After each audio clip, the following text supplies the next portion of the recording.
So the next section of our CLIA-waived compliance checklist is going to be the quality control checks for CLIA-waived testing.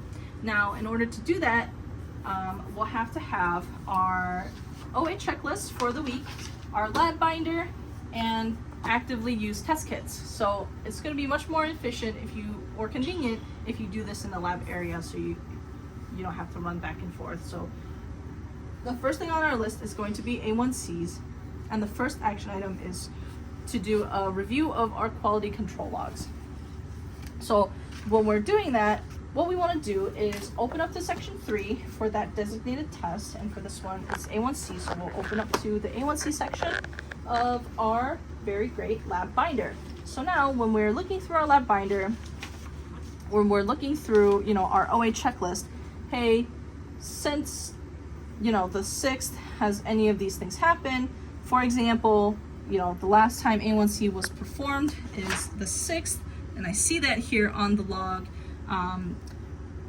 And if they listed, hey, we got a new lot and I did QCs, I should be able to trace the events that they've listed out on the log. So everybody should have the same timeline of events that meets the manufacturer's requirements for when quality control is performed. And then, so when you've done that review and you've said, yep, I've checked, all the A1C, the logs, the QC logs, bumped it against the my OA checklist, and they've done everything that they needed to in terms of compliance and maintaining manufacturer standards and guidelines, so we'll give that a check. Now, when we're going through, we're reviewing the QC logs, there is a column at the end that says reviewed by BA and date. So once we review that, we want to make sure we put our initials down or give it our signature, and then we put the date down for when we reviewed it. So now today was the 20th and I reviewed it. Today I would put my name down and the 20th as the date. So once that's done, we'll go ahead and say, yep, I reviewed it, and then we'll move on to the next thing. So we can close our lab binder for now, and the next thing we're going to move on to is the current in use test kit. So what we want to do is we want to make sure that any test kits that are currently in use has been QC'd. And in order to do that, so you'll want to take the ones that are currently in use and take a look,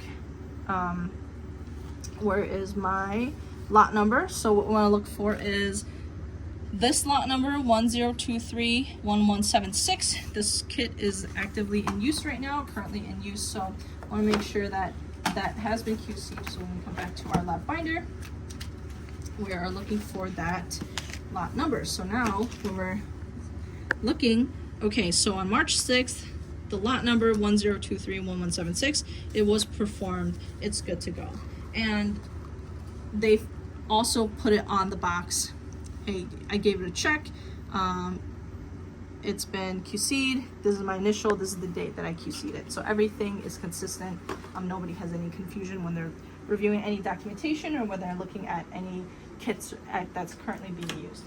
So once you do that, so you just put what is the current in use kit, lot number, and that's 10231176, and what is the QC date. So this was QC'd on March 6th, so we'll say this was March 6th.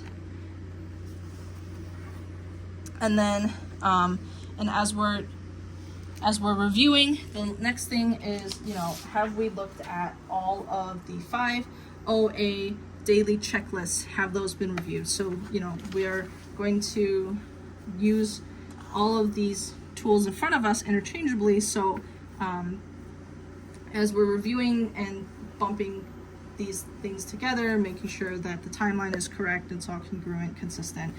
So we'll go ahead and give that a check. And then last thing is, once you've done your paper log review, what you'll want to do is you'll want to enter the QC results from this week into the digital log. So once you've done that, you can give that a check, and then you can just move down the list to the other CLIA-waived tests.